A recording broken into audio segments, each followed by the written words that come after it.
Hey guys, welcome to our review of Skeleton Crew Episode 3 on Disney Plus, and I am happy to report to you that Episode 3, a very interesting, it's called Very Interesting as an astrogation problem, was fantastic. It was a lot of fun. I think Jude Law is kind of the missing piece here. Watching him kind of dominate the screen, his performance was fascinating, and it was a lot of fun, and I liked this whole Jedi Crimson Jack thing with some really creative creature designs. Later on, they meet Kim, which is a little like owl creature. So cool to me. I love it. I think it's fascinating and really creative, very practical effect looking too, even though I think it was purely CGI. But yeah, so basically it's the children, the crew, trying to decide whether they can trust Jod or not. Meanwhile, never Kim trust somebody with 3 names. Kim has who are you? some dirt on him in the past, and calls the authorities right away. So later on in the episode, we get an X-Wing chase, and I was like, my God, these kids are trying to murder police officers.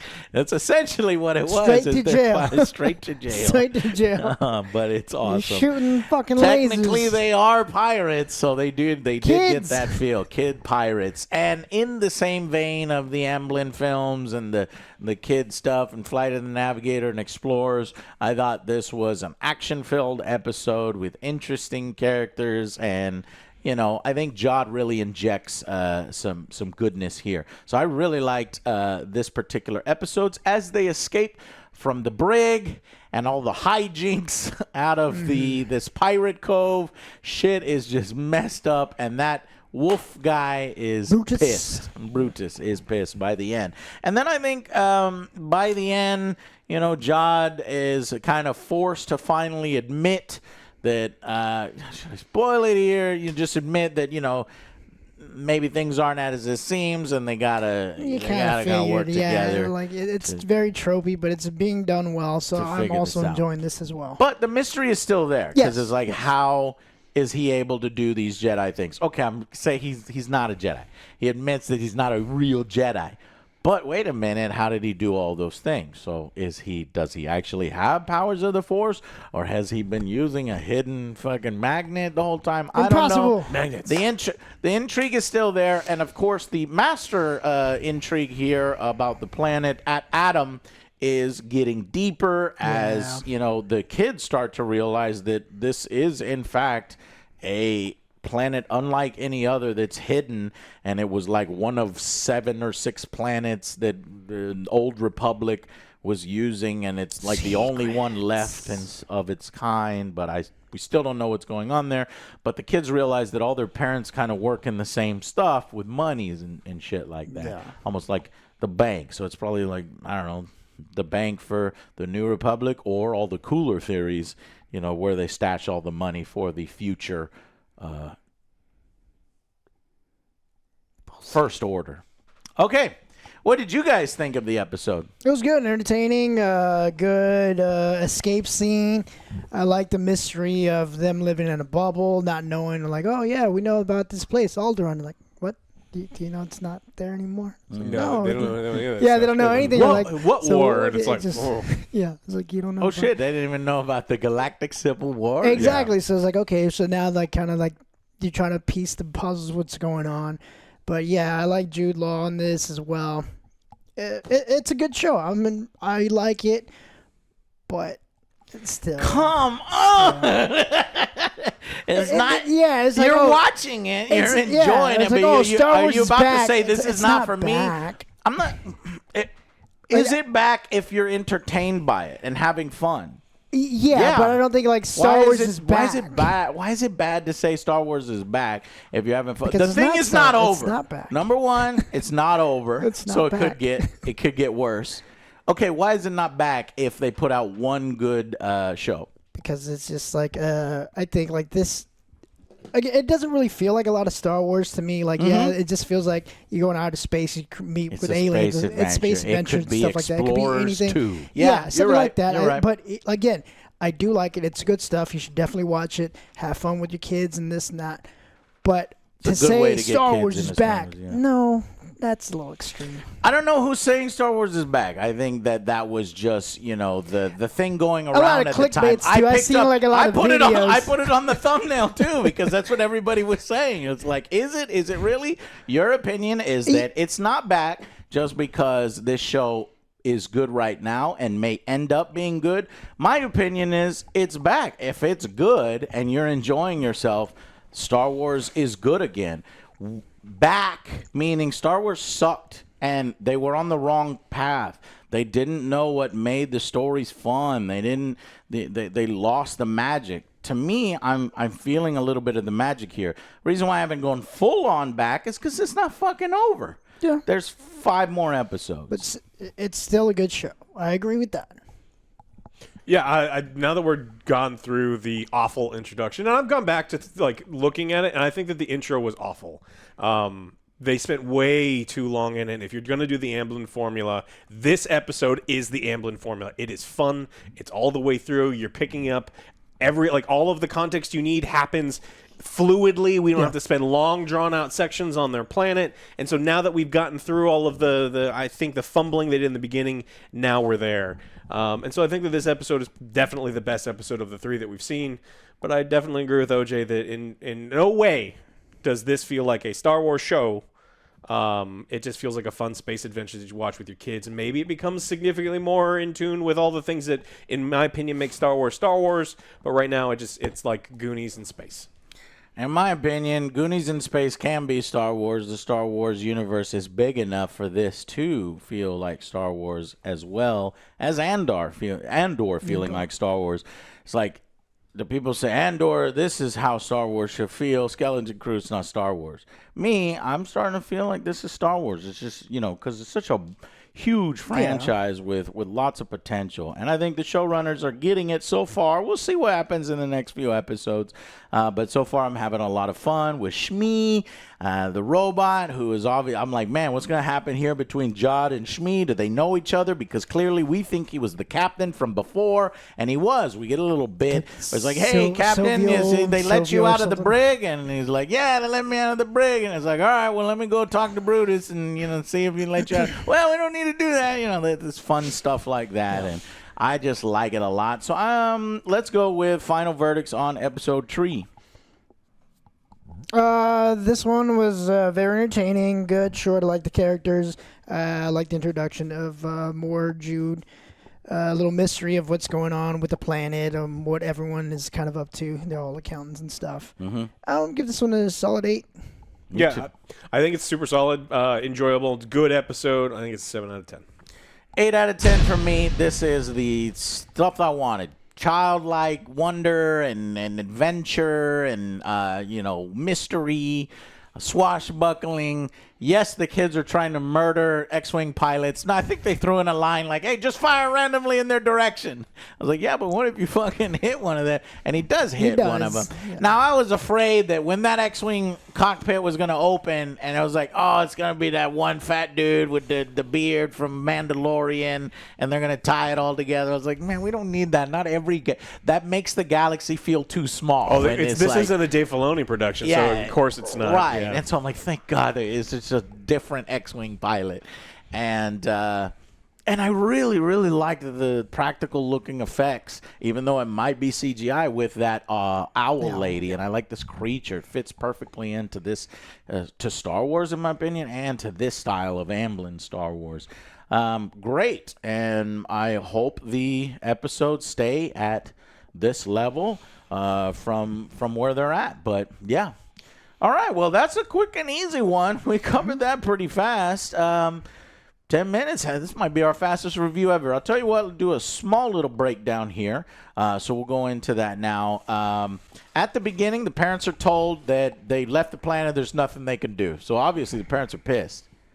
And what's that little kid's name with the afro kid, big hair kid? Oh, the kid I don't like? The kid you don't like, the dumb kid. Oh, I think, well, they're all dumb kids, but... Yeah, the dumbest of the kids. I have no idea what his name is. Wim?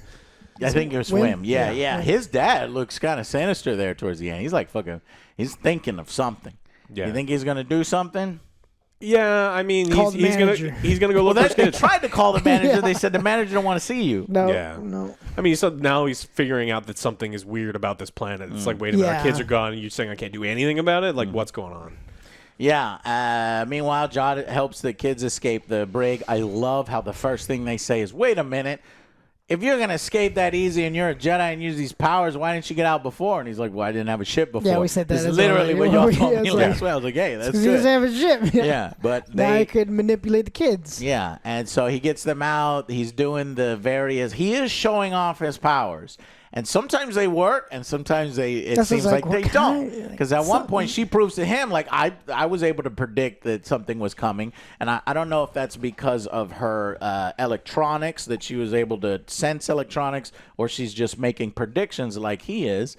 Lots of But either way, calculations. it's good, right? Calculations. Wim and Neil are convinced that he's a real Jedi, while KB reluctantly admits that he's kind of needed right now, while the captain lady, she doesn't like him and doesn't trust him. Yeah. Meanwhile, they manage to get through all the pirates, get on aboard the ship or aboard the little transport, and I couldn't stop staring at the little, the little guy driving it. He's just like moving his head left and right while they're arguing with each other and shit.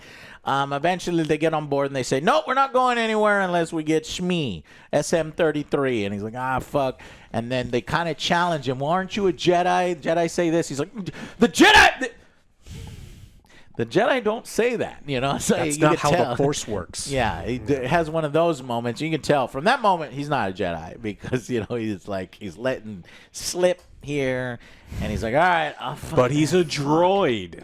Yeah." So he goes and gets it, and I don't know if there's Easter eggs here with these other droids. He turns on the prince. We must save the prince. This and that. There's And this then thing, there's it feels another like one. maybe- Is that something I don't know about? Maybe from the fucking Star Wars Holiday Special. I don't fucking know. Because they put a lot of Easter eggs in these kinds of things. I mean, we literally saw a Michael Jackson Captain EO creature and Easter egg and the Star Wars Holiday Special footage inserted into this series. But anyways, eventually he does bring the robot on board. The robot himself doesn't trust Jod, and the best moment of the series so far and the funniest joke for me was when the robot is talking with him, because he's in the captain's quarter. He grabbed the sword and took the sword, and Smee is like, "I'm on to you," or something like that. He says something, and then he's like, "Yeah, it appears so," and then like he walks off, and then you hear him, and then he comes walking back. Yeah, it's very, pirate-like, that comedy that they have in Hook with Bob Hoskins and Dustin Hoffman. And Robin Williams is the name I was looking for.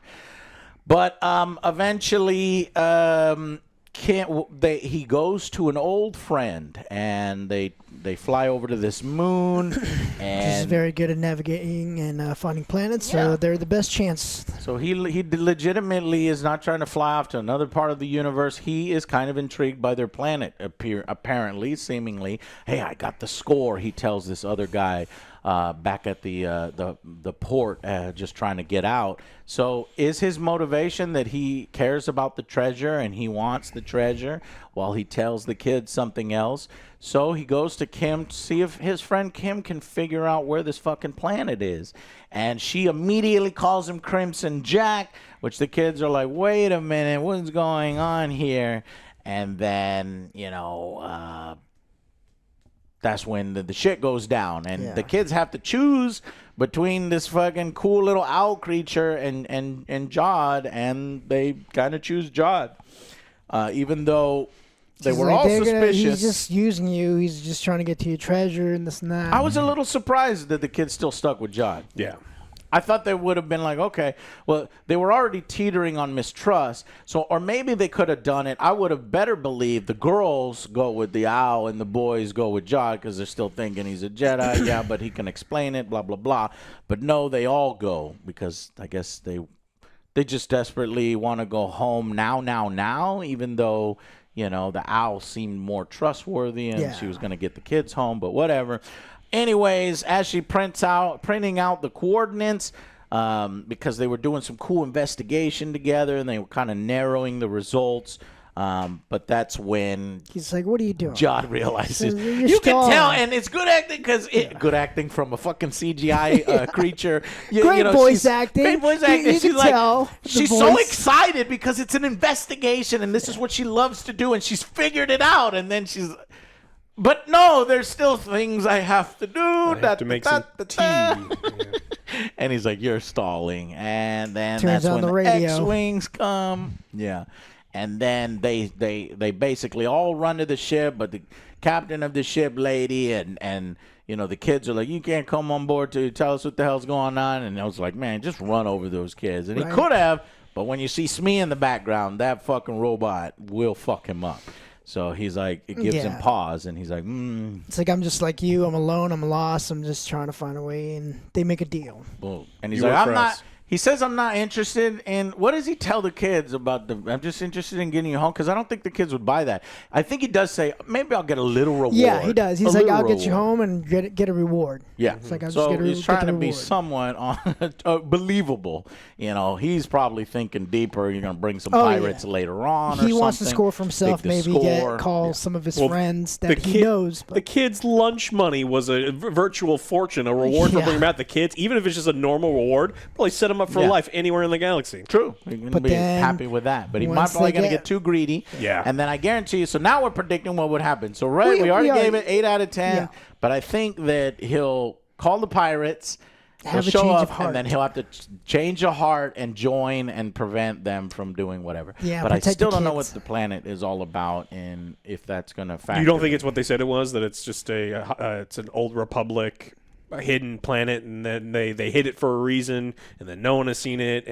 But does the New Republic know about this planet? No, they said that it was hidden. So not even the New Republic knows about it. That's what the owl lady, she didn't specifically say the New Republic doesn't know, but she made it seem like the Old Republic knew about it and then lost all the information. It just seems kind of weird. I don't know. They're disconnected. Hopefully they have a better explanation by the end.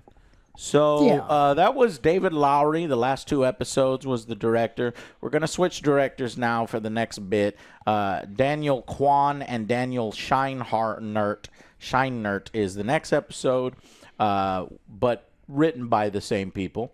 And then episode 5 is going to be Jake Schreier, written by Myung-Jo Wessner. And then episode 6 is Bryce Dallas Howard. We know her. She's done previous Mandalorian episodes, I think 2 so far. Yeah. And then Myung-Jo Wessner is the writer on that. And then episode 7, Lee Isaac Chung, written by, again, Christopher Ford and John Watts. And then the final episode will be directed by John Watts himself, written by John Watts and Christopher Ford. So I'm looking forward to that. That wraps up January 14th, so there's 1 episode in between.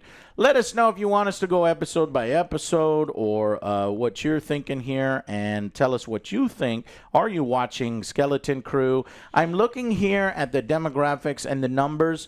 It doesn't look like it's doing really well in terms of viewership, and that's a shame because I would personally, think that this is much better for people to watch than, say, Acolyte.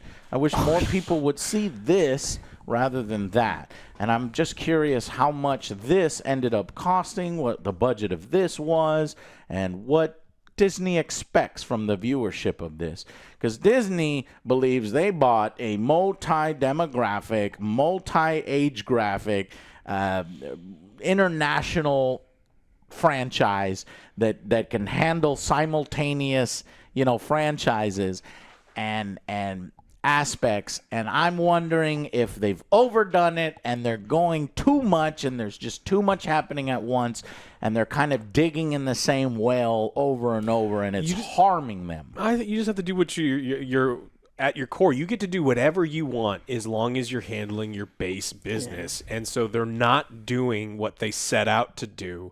The sequel trilogy is absolute dog shit garbage. It was the fucking worst.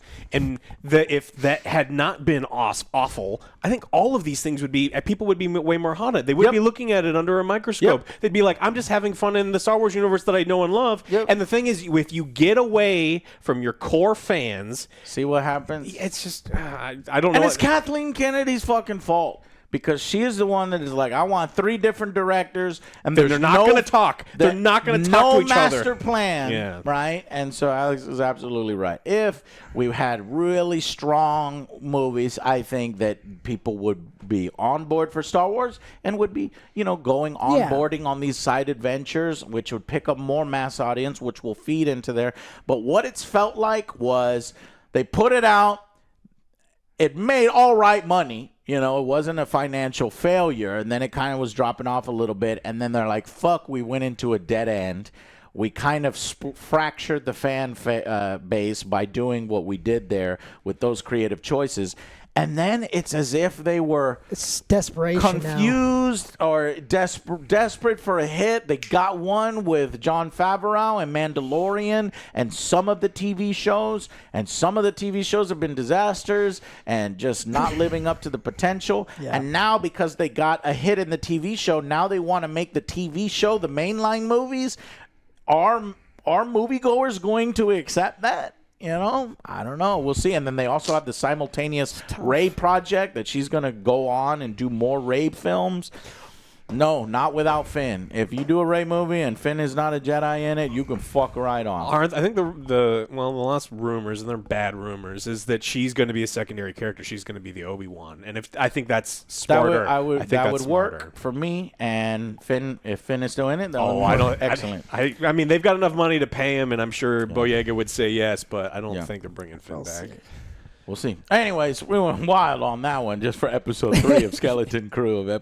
There's 8 episodes in this. I keep thinking this is a shorter series, like 4 episodes. Well, they're short episodes, but they are short, and it'll be. They get something like Dune or something with 6. They're kind of stringing us along, and honestly, I'm wondering if this 20-minute format for these types of stories is, not working. I want hour. Disney has always done this with the 30-minute bullshit and that. And that's what it's like. I feel like I would rather just wait. I'll wait till it's done. It's like, look, short episodes. I'm just going to wait till everything's done. It totally works. Other people do it, and it's successful every time. You just have to release 4 at a time and then wait and then do the 4 at a time. And Netflix has been doing it, and it's successful. It's like, we have to string you along so you don't cancel your thing. It's like, they're kind of worried about business plan. Disney Plus subscription. You make business decisions instead of art decisions.